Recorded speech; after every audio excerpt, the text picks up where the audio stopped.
All right, Emma, here we go. So everybody, 23. Everybody, you can never integrate with radicals. You always have to make them fractional exponents. Antiderivative, take the integral.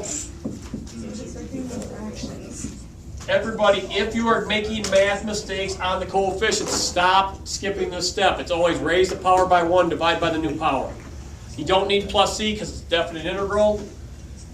It is equivalent to 2/3 then, x to the 3/2. 1 to 9. Guys, we learned this yesterday, right? Fundamental theorem of calculus. It said, hey, if you have a to b of f of t dt, that's equivalent to capital F of b minus capital F of a, where f prime is equal to f of x, right? Because we integrate it, right? So we make the antiderivative, we know this step. Everybody, here's one of the tricks. Guys, factor out the 2/3. You're wondering how I did this in my head. Factor out the 2/3 and then integrate. It's 9 to the 3/2 minus 1 to the 3/2.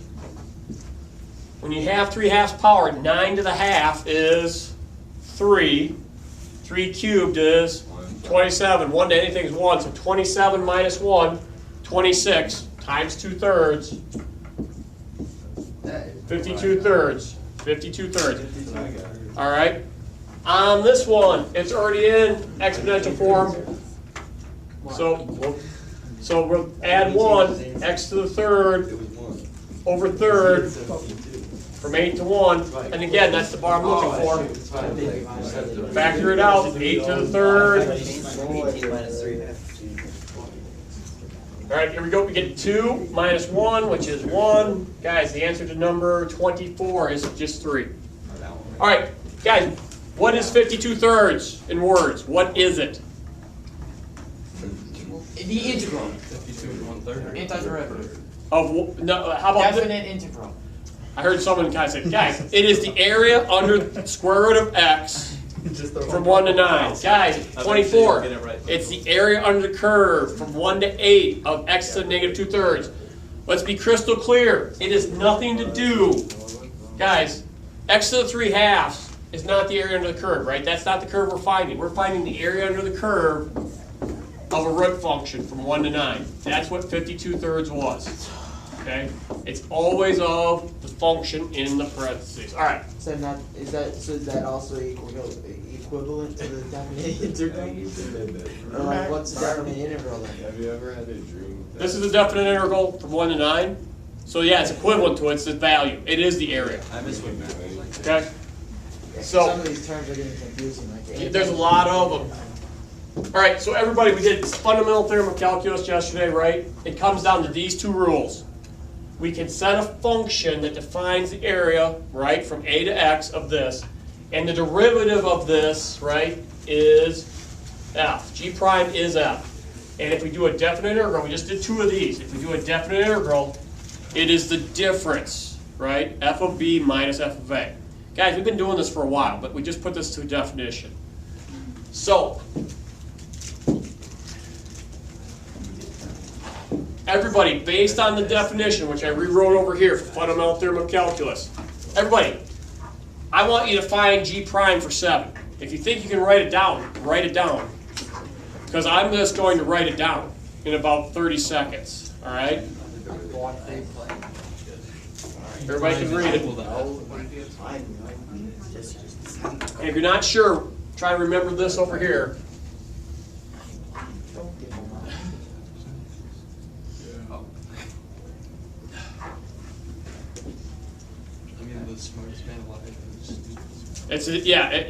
All right. So everybody, do we agree? It's x. It's 0 to x. And I don't really care about the 0. It could have been 3. It could have been 7. It could have been negative 10. What I care about is the x. What's the derivative of x in our heads? 1. So we don't need a chain rule. So guys, it is this easy. G prime of x is simply put x in. Square root of x plus x cubed. Done. That's the derivative of g. All right, that's the derivative. So everybody. What if you put t plus t to the 3rd? I just like this t. Because okay, you can't put t. I'll mark it wrong. Why not? Because g of x. Because everybody, what are we integrating to respect to? X. What's it say over here? Look at it's got t in the definition. It's got x on the integral. What's our derivative? Why did X. I do that? Because all right. Everybody, let's talk about what we skip. Let's talk about the steps we skip. We integrate this crap with respect to t. It goes up. And then we evaluate it from what to what? 0 to x. Guys, what do we do when we evaluate with x? T gets replaced with x. And then what do? Take the derivative. So what's it going to be with respect to? X. What's in our function over here? X. So it has to be x. Guys, I marked t wrong. I marked t wrong. Guys, we probably can, everybody can look at this one. X is to the 1 power. Guys, this takes 2 seconds. Ready? We should be able to think of it in our head. G prime of x is ln. Guys, done. Is it just me or our XQC's gaming videos? All right. Everybody, don't get confused if the variable changes. Guys, it says g of s. Don't put x. Because now what is it? S. And you look at the top of the integral. Is a chain rule needed? No. It's s to the derivative of this s would be 1. So the derivative of this one is g prime of s. And you just replace it. I would say it's s minus s squared to the 8th. Guys, I'm going to skip the next one. Everybody, you can't do 11 right now.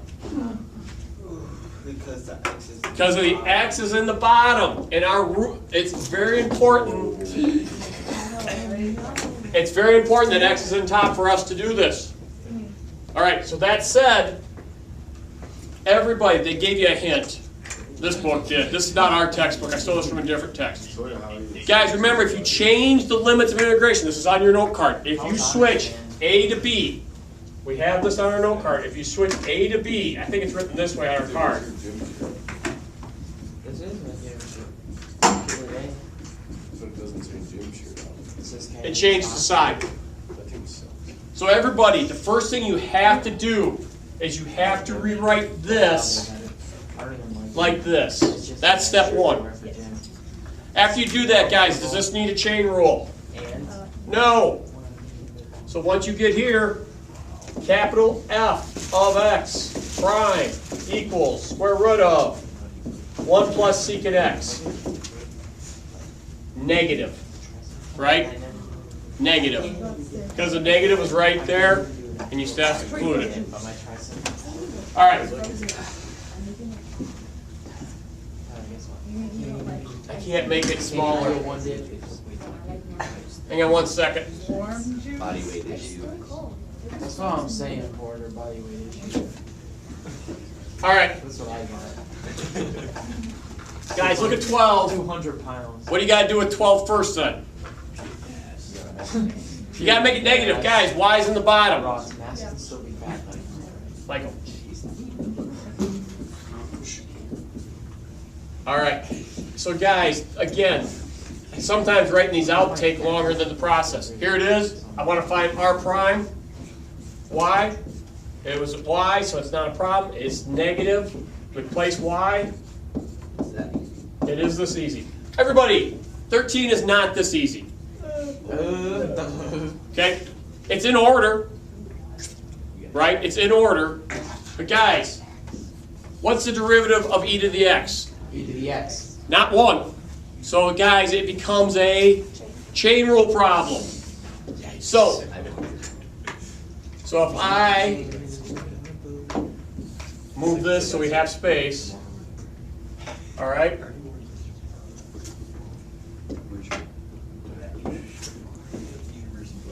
All right? So everybody, Get that shirt.